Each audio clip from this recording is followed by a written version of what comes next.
Mahanadi serial next பிரேமோ என்ன மாதிரியான ட்விஸ்டாக்க போகுதுன்னு பார்க்கலாம். பயங்கரமாக வருத்தத்திலேயே தாத்தாக்கு கூட்டிகிட்டு போகிறாங்க காவேரியை. நீ கவலைப்படாத, பயப்படாத, நீ எதுக்காக பயப்படுற, நீ எது தப்பும் பண்ணாத போது உனக்கு எதுக்காகடா பயம் நல்லா சொல்லிட்டு கேட்டுட்டு இருக்காங்க.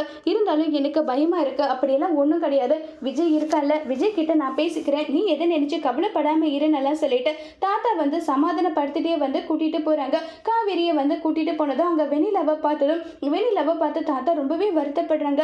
ஏமா இவளுக்கு இப்படி ஒரு நிலைமையா? ஆமா தாத்தா, இப்படி ஒரு நிலைமை தான். அவளுடைய அப்பா அம்மா ஆக்சிடென்ட் நடந்து இறந்து போயிட்டாங்களாம். அவங்கள ஒன்றும் இப்படி பார்த்ததுனால இப்படி அதிர்ச்சியில் இருக்காளான்றாங்க.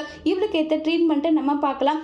இது எல்லாமே விஜய்க்கு தெரியக்கூடாது தாத்தா சொல்கிறாங்க. உடனே காவேரி அது எப்படி தாத்தா, நான் எப்படி அவர்கிட்ட உண்மையை மறைக்க முடியும்? உண்மையை மறைச்சு தான் ஆகணும். உன்னோட லைஃப்பை மனசில் வச்சுக்கிட்டு தான் நான் இப்படி சொல்கிறேன். நீங்கள் 2 பேரும் புருஷன் பொண்டாட்டியை வாழ தொடங்கிட்டீங்க. உன்னுடைய லைஃப் உனக்கு ரொம்பவே முக்கியம் இல்லையா? விஜய் வெண்ணிலாவை பார்த்தா எப்படி ரியாக்ட் பண்ணுவான் என்ன எதுன்னு தெரியாது. அதுக்காக உன்னை நிர்கதியை விட்டுடுவானால நான் சொல்ல வரல. நான் அப்படி சொல்லவும் மாட்டேன். அது எனக்கு நல்லாவே தெரியும். வேறு என்ன தாத்தா உங்களுக்கு பிரச்சனை? எனக்கு பிரச்சனை எல்லாம் என்னன்றது உனக்கே நல்லா. இந்த பிரச்சனைக்கு என்ன சொல்யூஷனோ அதை தான் நான் செய்ய போகிறேன்னு சொல்லிட்டு தாத்தா முடிவு பண்ணுறாங்க. அதோடு இந்த பிரமுகம் முடிச்சிருக்காங்க.